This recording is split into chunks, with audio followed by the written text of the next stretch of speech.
Halo teman-teman semua, sesuai judul video kita kali ini, kita akan membahas sedikit tentang Nusa Kambangan. Nah, Pulau yang satu ini sering dikaitkan dengan penjara yang berkeamanan tinggi atau high risk. Tapi apa yang kalian tahu kalau Nusa Kambangan ini ternyata punya sejarah dan potensi yang lebih banyak daripada itu? Nah, untuk mengetahuinya, yuk simak video berikut. Sebelumnya, izin mengurangi diri, Taruna tingkat 2 Politeknik Pengayoman Indonesia, jurusan Ilmu Pemasyarakatan. Nama Muhammad Ilham Mali, PSTB 5462, Prodi Bimbingan Kesehatan kelas B. Nusa Kambangan yang secara geografis merupakan pulau yang dipisahkan dari daratan Jawa oleh Selat Segaranakan. Selat ini yang dulunya digunakan sebagai jalur pelayaran yang strategis. Namun sekarang selat ini menjadi selat pemisah antara dunia penjara dengan dunia luar. Nama Nusa Kambangan sendiri memiliki akar yang menarik.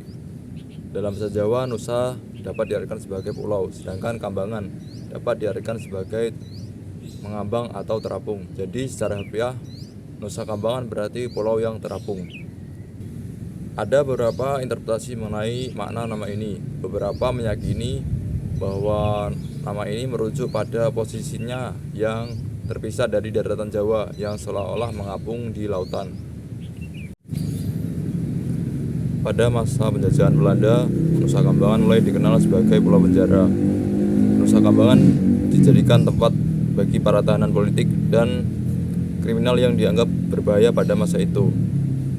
Dari sistem pengawasan yang ketat serta isolasi yang ketat pula, Nusa Kambangan menjadi satu-satunya penjara yang paling menentukan pada masa itu.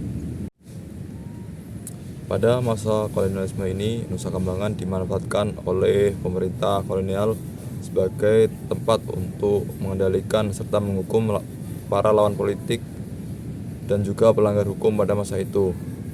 Di tempat itu juga para tokoh-tokoh penting kemerdekaan yang dianggap sebagai ancaman bagi pemerintah kolonial ditahan dan diasingkan. Peran Nusa Kambangan sebagai pulau penjara dimulai pada masa kolonial. Pada masa itu, pemerintah kolonial memanfaatkan Nusa Kambangan untuk menampung para tahanan politik dan kriminal. Lokasi pulau yang terpencil dan sulit dijangkau menjadikannya sebagai tempat yang ideal untuk mengisolasi para tahanan dan mencegah mereka untuk kabur.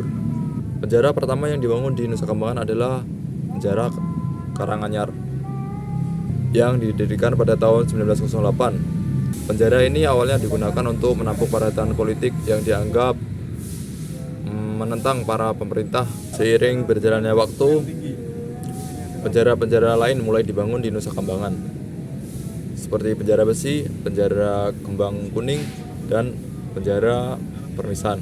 Reputasi Nusa Kambangan sebagai pulau penjara semakin menguat seiring berjalannya waktu.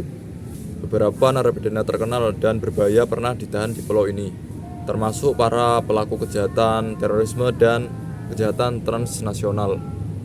Keberadaan mereka di Nusa Kambangan ini menjadikan Nusa Kambangan sebagai simbol hukuman berat dan terisolasi dari dunia luar. Jadi di pulau ini ada 8 lapas aktif yang dikelola oleh Ditjenpas. Masing-masing lapas punya tingkatan keamanan yang berbeda sesuai dengan risiko narapidana yang ditahan di sana. Pertama, ada Super Maximum Security. Ini adalah level keamanan tertinggi. Lapas-lapas di kategori ini antara lain Lapas Batu, Lapas Karanganyar, dan Lapas Pasir Putih. Di sini yang ditahan bukan sembarang orang, melainkan narapidana dengan tingkat berisiko yang sangat tinggi seperti para terorisme ataupun bandar narkoba. Sistem keamanannya sangat ketat, bahkan ada sistem keamanan one cell one man, satu orang satu sel. Narapidana juga dibina secara individual agar tidak membahayakan orang lain. Kedua, ada Maximum Security. Di kategori ini ada Lapas Besi dan Lapas Narkotika Nusa Kambangan. Pembinaan di sini dimulai secara berkelompok, meskipun tetap diawasi dengan ketat. Fokusnya masih ke pembinaan kepribadian masing-masing, seperti keagamaan, moral, dan mental. Berikutnya yang ketiga ada Medium Security. Nah, ini adalah zona transisi. Pada medium security terdapat beberapa lapas, antara lain lapas Kembang Kuning dan lapas Permisan. Narapidana di sini mendapatkan pelatihan keterampilan dan life skill seperti pertukangan, keterampilan dalam menjahit, kerajinan, bahkan teknologi pertanian. Tujuannya jelas, agar saat mereka bebas nanti, mereka punya modal kesempatan untuk kembali ke masyarakat. Dan yang terakhir ada minimum security. Lapas terbuka Nusa Kambangan adalah lapas yang termasuk dalam kategori minimum security. Disinilah tempat narapidana yang mendekati bebas diberdayakan. Mereka bisa bekerja di bidang pertanian, perkebunan, bersih minyak serai, hingga pembuatan gula semut. Bayangkan, narapidana bisa menghasilkan produk di dalam lapas. Ini bukan cuma tentang hukuman, tapi tentang harapan.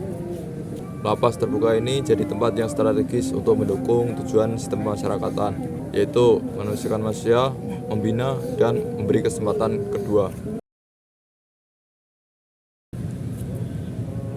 Nah, sekarang kita bahas potensi Pulau Nusa Kambangan untuk kedepannya. Pulau ini memiliki potensi kekayaan alam yang belum sepenuhnya tergarap, mulai dari lahan pertanian dan perkebunan, hutan lindung, sampai pantai dan gua-gua alami yang eksotis. Bayangkan jika potensi ini bisa dikembangkan secara terukur dan bijak tanpa mengganggu fungsi pemasyarakatan dan konservasi alam. Tanaman seperti karet, kelapa, dan cavendish bisa jadi sumber ekonomi baru. Kegiatan ini juga bisa dikaitkan dalam kegiatan pembinaan narapidana agar mereka bisa bekerja dan belajar di sektor yang lebih produktif. Nusa Kambangan juga dapat dimanfaatkan sebagai tempat wisata. Pemanfaatan potensi yang ada di wilayah Nusa Kambangan bisa dimaksimalkan apabila dimanfaatkan dan dapat dikelola dengan baik. Bayangkan kawasan wisata yang menampilkan sejarah Nusa Kambangan, kawasan konservasi dan kerajinan tangan hasil dari narapidana. Wisata ini tidak akan menyentuh area lapas secara langsung, tapi tetap bisa memberdayakan narapidana melalui produk dan jasa. Pemanfaatan ini tentunya juga harus melibatkan banyak pihak sampai ke pemerintah juga, masyarakat dan para ahli agar Nusa Kambangan bisa berkembang secara berkelanjutan. Nusa Kambangan bukan sekedar pulau penjara. Nusa Kambangan adalah tempat yang menyimpan banyak cerita tentang masa lalu, tentang keadilan, dan tentang harapan masa depan. Mari kita dukung pembinaan yang manusiawi dan pengembangan Nusa Kambangan secara bijak. Terima kasih sudah menonton. Saya Taruna tingkat 2, Muhammad Ilham Nalif, izin undur diri. Sekian, terima kasih. Sampai jumpa di video-video selanjutnya.